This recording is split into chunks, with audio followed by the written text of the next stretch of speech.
Today I'm going to show you how to expand the background of a photo using Photoshop AI.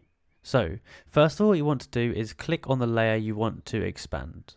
Now, you want to go over here to the lasso tool and outline the area that you want to expand from. So for me, I only care about the dog and the cowboy. So I'm going to just select this here.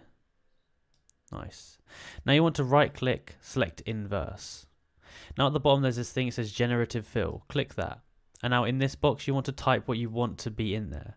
So I'm going to type in flower fields and click generate.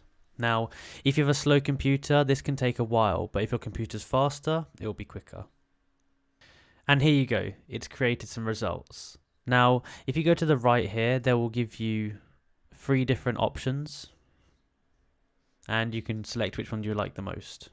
And then if you want to change what you've searched, you can change it up here. If you found this video useful, please like, subscribe and comment down below that it helped. Thanks for watching.